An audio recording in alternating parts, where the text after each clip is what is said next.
परवेज इलाही की गिरफ्तारी रोकने और पुलिस एक्शन के खिलाफ दरखास्त दायर की गई है। हुकूमत Punjab, chief secretary IG Punjab और दीगर को इस दरखास्त में फरीक बनाया गया है। रासिख इलाही की जानिब से लाहौर हाई कोर्ट में ये दरखास्त दी गई है, जिसमें ये मौक़िफ़ इख्तियार किया गया है कि हिफाजती जमानत के बावजूद एनआईए की टीम और पुलिस ने घर पर धावा बोला और पुलिस एक्शन से चादर और चार दीवारी का तकद्दुस पामाल किया गया।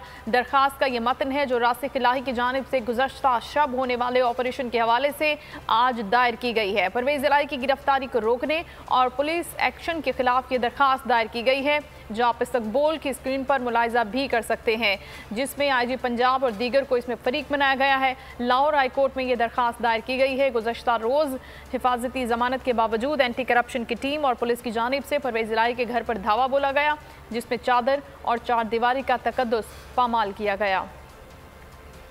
परवेज इलाही की गिरफ्तारी रोकने और पुलिस एक्शन के खिलाफ दरखास्त दायर कर दी गई है लाहौर हाई कोर्ट में, जिसमें हुकूमत Punjab, chief secretary, IG Punjab और दीगर को फरीक बनाया गया है। रासिख इलाही की जानिब से लाहौर हाई कोर्ट में ये दरखास्त दायर की गई है, जिसमें ये मौक़िफ़ इख्तियार किया गया है कि हिफाजती ज़मानत के बावजूद एंटी करप्शन की टीम और पुलिस ने धावा बोला, एक ऑपरेशन किया जिससे घर की चादर चार दीवारी का तकद्दुस पामाल हुआ।